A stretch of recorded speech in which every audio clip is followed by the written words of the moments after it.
guys, mag-start na tayong magluto ng aming uulamin. And nakakita ko ng danggit doon sa talipapa, kaya ito na lang yung naisip kong ulamin namin. Papaksiwin ko lang siya kasi maliliit and lilinisin muna natin kasi hindi naman to totally nalinis ng maayos. Maliliit yung mga danggit. Perfect siya pang paksiw yung ganitong mga size na danggit. Nalinis ko na siya and linisin pa rin natin siya. Aray, aray. Oh.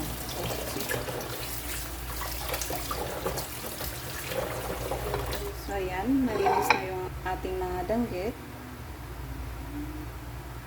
Ngayon naman, hugasan natin yung mga ilalagay ko dun sa ating paksiw na danggit. We have the talong and okra. Lagyan lang natin siya ng konting gulay. And yung siling green.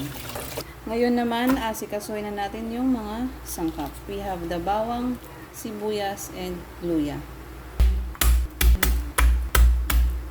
Hiwain lang natin yung ating bawang, pero wag na yung sobrang pino kasi ilalagay lang naman natin siya sa ating paksiw na isda. Katapos nito, sundan natin yung ating sibuyas. Hiwain lang natin siya. Babalalan ko lang yung ating luya. So, done na akong magbalat nitong luya, hihiwain lang natin to. Mas masarap kasi sa isang paksiw pag maraming luya. Hiwain na rin natin yung ating siling green. So, ito na lahat yung ating mga sangkap para sa ating paksiw na isda. Sa ngayon, hihiwain ko na rin yung mga gulay na ilalagay natin. Cut lang natin siya ng ganyan kalalaki. Ngayon naman, itong mga talong. Ganyang hiwa lang yung ginawa ko sa talong. Mas masarap kasi ang paksiw pag may mga gulay-gulay dito ay natin. So, yung gagawin ko is i-assemble ko itong mga isda dito sa ating kawali. Ilagay ko to lahat. So, nalagay na natin yung mga isda dito sa ating kawali. Ilagay na natin itong mga sibuyas, bawang, and luya. Tsaka, siling green. And, lagay na rin natin itong mga gulay. Itong okra and yung talong. Ayusin lang natin. Timplahan na natin yung ating paksiw. Lagay ako ng asin. Nalagay ako ng bitchin. Nalagay na rin ako ng paminta. And suka. And last na ilalagay natin is yung tubig. Mas masarap kasi pag medyo may sabaw yung ating paksiw.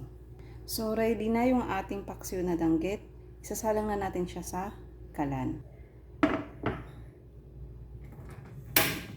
Takpan lang muna natin. Hayaan natin na kumulo yung ating paksiw na isda. Bubuksan natin, check natin dahil kumukulo na siya. Pakita ko lang sa inyo yung hitsura ng ating paksiw na kumukulo na. Yan na yung mga danggit na isda.